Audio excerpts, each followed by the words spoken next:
Propaganda during times of warfare is an incredibly powerful thing that different nations utilise. However, during the Second World War, some of the most famous propaganda campaigns were launched. For example, Britain used the phrase "dig for victory" to encourage people to plant a vegetable garden to grow their own food to help feed their family. The Nazis brutally used propaganda to poison the minds of the population, to promote anti-Semitism and the horrific ideals and beliefs of Hitler's Third Reich. Propaganda took many forms, virulent newspapers such as Der Stürmer printing horrendous and shocking content, posters lining the streets of cities. However, the radio was utilised by many nations to help promote morale and also destroy it. Today we are looking at one of the most infamous British traitors of the Second World War, a man who received the name Lord Haw Haw for his Nazi broadcasts aimed at affecting the nation's morale. He was a man who was captured and faced the ultimate consequences for his actions. So join us today as we look at the strange execution of Lord Haw Haw, William Joyce, the Nazi traitor. And remember to support our channel. Please make sure to subscribe. William Joyce was born in New York on April 26, 1906, to British parents. His father was a US citizen of Irish origin, and his mother was from a well-off Anglo-Irish family. He only lived in America a few years before his family moved to Ireland when William was 3 and he grew up here. Whilst only being around 15, he was recruited into the British Army during the Irish War of Independence and worked as a courier.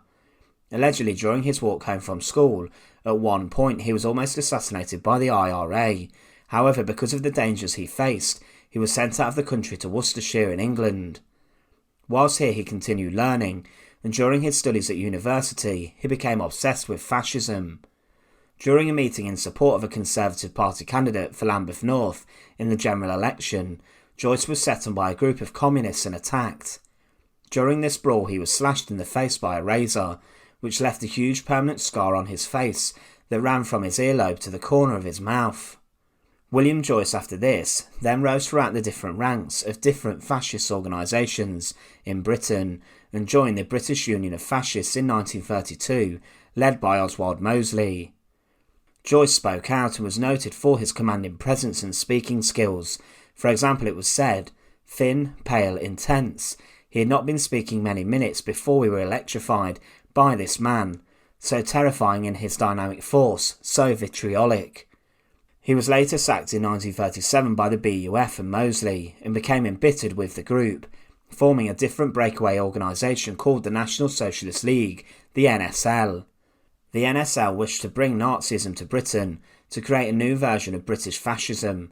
However, as the Second World War broke out, the leaders of the group opposed Joyce's efforts and chose to support Hitler's ideas rather than Joyce's. Because of this, Joyce became an alcoholic, drinking his problems away. However, after the NSL was dissolved, he moved to Germany. For over a year he had been planning to leave Britain for Nazi Germany, and he arrived in Germany shortly before the Second World War was declared and before they had invaded Poland. Once he arrived in Berlin, it wasn't long before he began to work with the Nazis. He was recruited by Joseph Goebbels' Reich Ministry of Propaganda and was given his own radio show on German radio's English service. He was given his own show called Germany Calling, and Joyce wished to encourage fascists in Allied countries to help spread Nazi propaganda, and he became the British mouthpiece of propaganda for the Nazis. Joyce immediately began to work, and he tried to convince the Britons that the working class were being oppressed by an alliance between the middle class and Jewish businessmen inside the upper class, who manipulated and controlled the government. Germany Calling was aimed to reach out to the UK and also the US, and British audiences in particular found the show to be rather quality entertainment. Many believed it to be rather comedic. However, there was a desire to hear what the enemy was saying during the war, as information was heavily censored, but the British government did try to discourage the public from listening to Joyce's programme. The broadcasts often urged the British public to surrender, and for this many found it amusing. Joyce's programme was listened to by millions, and as time went on his programme became more violent and virulent. When the Nazis invaded France, he emphasised the might of the German army, threatening Britain with invasion, and sometimes the British public did feel threatened. However, overall his propaganda had a minimal effect on British morale. Eventually the audience grew tired of Joyce, and he developed the nickname Lord Haw Haw, a name which was actually given to a previous presenter of Germany Calling. The nickname came about due to Joyce's rather upper-class English accent. Even Allied soldiers listened to Haw Haw's broadcasts, hoping to learn information about the fate of Allied soldiers and air crews. As the Second World War turned against the Germans, his broadcasts changed in their tone. As the Allies began huge bombing campaigns against towns and cities, Joyce became more negative and downtrodden in his speeches, and he made his final broadcast during the Battle of Berlin on the 30th of April 1945. During this he was drunk and rambled on about how the Soviet Red Army could not be trusted. He finished with a final Heil Hitler and wished everyone farewell. The next day the Hamburg radio station which Joyce was using was captured, and he then travelled with his wife to Flensburg, near to the German border with Denmark. It was here, of course, Admiral Dönitz set up his short-lived Nazi government after Hitler's death. There was a plan to take the Joyces to Sweden, but they decided to remain in Flensburg. They did move to a small village living with a British widow for 2 weeks. However, the British government and the Allies have been searching heavily for Joyce. MI5 were looking for him, along with a special army unit known as T-Force, who were linked with arresting many war criminals and were extremely specialist soldiers. On the 28th of May 1945, the Joyces decided to go to the village of Kufermoiler to go and buy food, and they then walked through some woods before having an argument.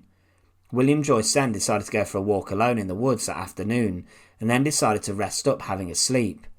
He then took the road back home to see his wife, however was spotted by British intelligence officers.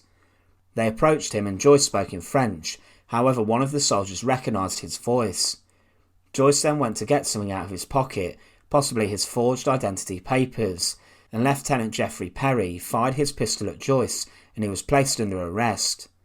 A further search turned up Joyce's true papers, and he was taken to a British military hospital for treatment for the gunshot wounds. It was a German Jew, Geoffrey Perry, who was fighting for the British Army, who had inflicted the wound to rub salt in it for Lord Haw Haw.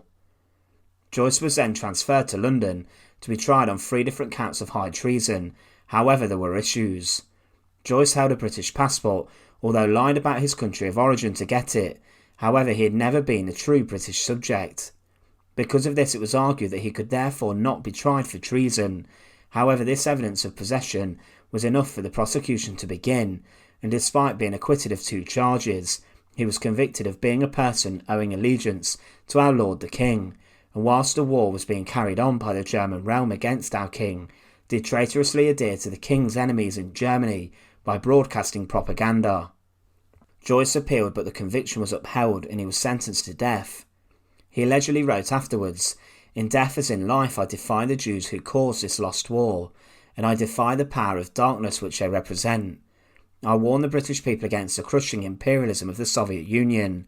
May Britain be great once again, and in the hour of the greatest danger in the West, may the standard be raised from the dust, crowned with the words, 'You have conquered none the less.'" Other accounts state how he may have said the swastika should also be raised from the ground. On the cold morning of the 3rd of January 1946, a large crowd had gathered outside the Victorian Wandsworth prison in London, the largest of London's prisons at the time. Some people came to protest against Joyce's execution, however some wanted to be as close to the last execution for treason to occur in Britain. Joyce woke early and ate no breakfast but drank a cup of tea. At 1 minute to 9 a.m, an hour later than was planned, the governor of Wandsworth Prison came to Joyce's cell to inform him that his execution time had come.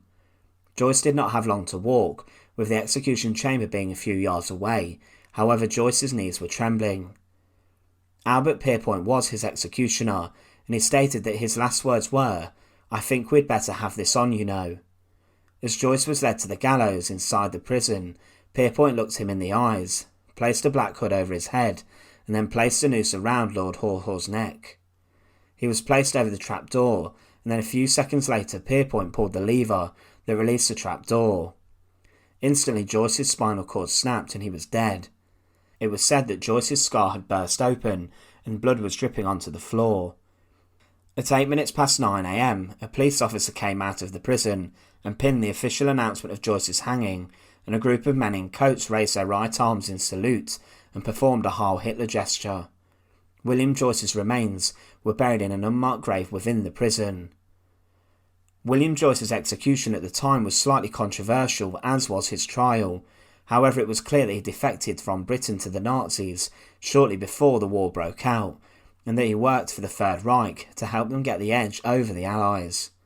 His propaganda efforts were aimed to disrupt the British war effort, and for this they saw it as revenge to place him on trial after the conflict.